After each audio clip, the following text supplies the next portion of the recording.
Good afternoon, Cross Timbers. Today is February 6, 2017. I am Mckenzi Jordan. Today's top stories include celebrating Teaching Week, the passing of a Tarleton student, and a Sacramento bombing, and highlights on last night's Super Bowl. All this and much more coming up on Texan TV News.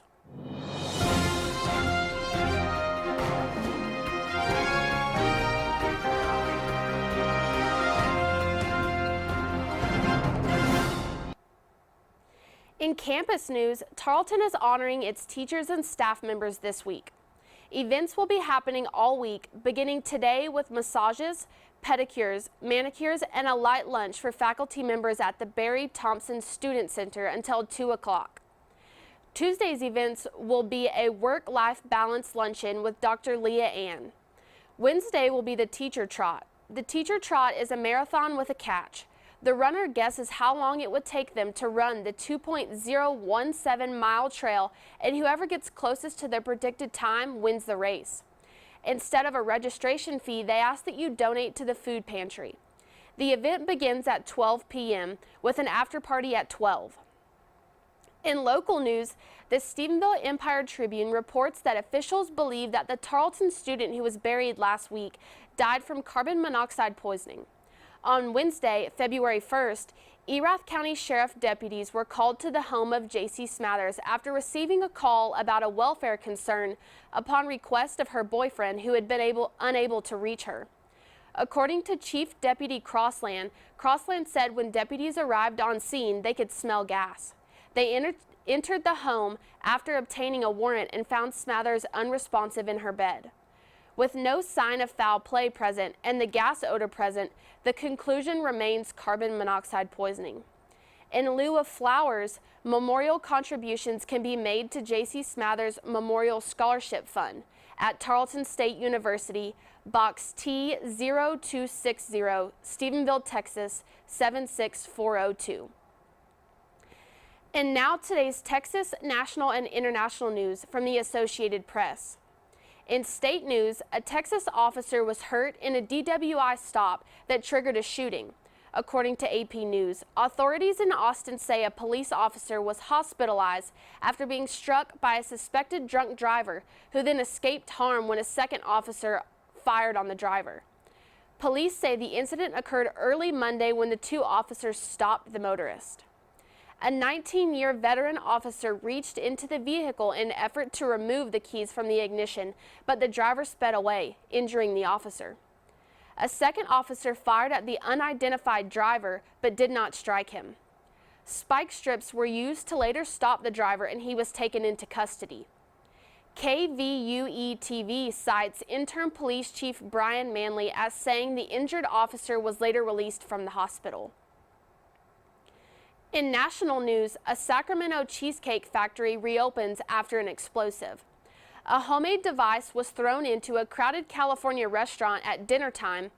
It was stated to be a glorified firecracker that didn't appear to be made to injure anyone, a police spokesman said Friday. Pasadena Police Lieutenant Vaskin told the Associated Press on Friday that it appears Thursday night's incident was a stupid prank.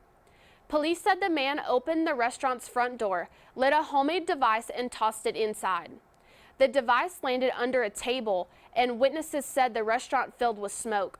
Witnesses said the man fled after tossing the device. Detectives returned to the scene Friday and were canvassing for surveillance video that may help them identify the man who threw the device. They described him as having a heavy beard and wearing all black clothing and a black beanie. Going on into international news, according to AP News, Somalia's al-Shabaab extremist group announced it has executed 4 men accused of spying for the CIA and the Kenya and Somali governments. The insurgents announced the killings on its radio, saying they were carried out in a public square in Jemaim in Lower Juba region late Sunday. Also in international news, Chancellor Angela Merkel's Bavarian conservative allies threw their weight Monday behind her quest for a 4th term, putting aside a long-term running argument for her migrant policies as Germany prepares for a national election in September. The show of conservative unity came as Merkel's rivals, the center-left Social Democrats, are enjoying a strong poll boost from their surprise nomination as her challenger of Martin Schulz, the former president of the European Parliament and a relatively fresh face in national politics. For more of today's national and international news, we turn to the AP News Minute. This is AP News Minute. Travelers from 7 predominantly Muslim nations are entering the United States. After a judge suspended President Trump's travel ban, families were reunited in a number of U.S. airports.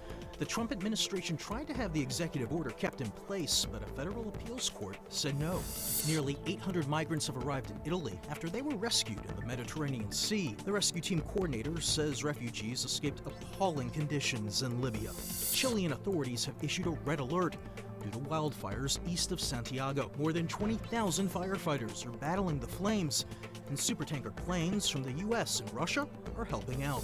And football fans filled Boston Common after the New England Patriots won their 5th Super Bowl. The Pats pulled off the biggest comeback in Super Bowl history, topping the Atlanta Falcons in overtime, 34-28. Matt Small, the Associated Press, with AP News Minute. In sports, the Patriots win Super Bowl 51 after a stunning comeback from a 3-touchdown lead by the Atlanta Falcons at the half.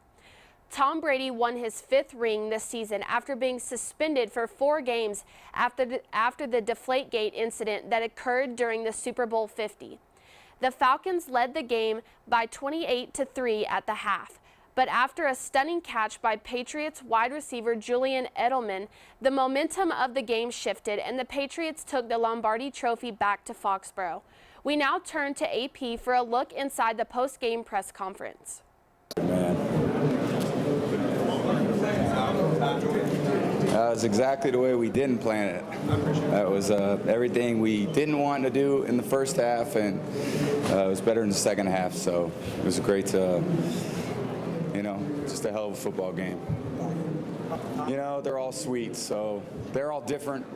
And, this has been just an incredible team, and just happy to, be a part of it. It's just a great group of coaches and teammates, and we overcame a lot of different things, and it's all worth it. Took a lot of great plays, and that's why you play to the end. It's a 60-minute game, and halftime, I'd say we weren't down at all. I mean, we were disappointed in the way we played and knew that we could go out and do a lot better in the second half. So, our team just showed great mental toughness throughout the game. Just never really flinched, even though the score was so against us for so long. But they just kept plugging away, just kept fighting, just kept trying to make plays, and fortunately we were able to make enough at the end there to get it back to a 2-score game at 16 points, and then the touchdowns and the 2 points. Now for this week's weather, brought to you by WeatherBug. With temperatures on the rise, we can continue to prepare for more warm sunny days and less cold winter days.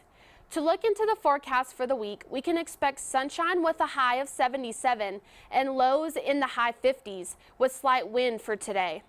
For the rest of the week, we can expect the weather to remain rather mild and warm with temperatures in the mid to high 70s until Saturday, where we can expect temperatures to rise even higher into the low 80s.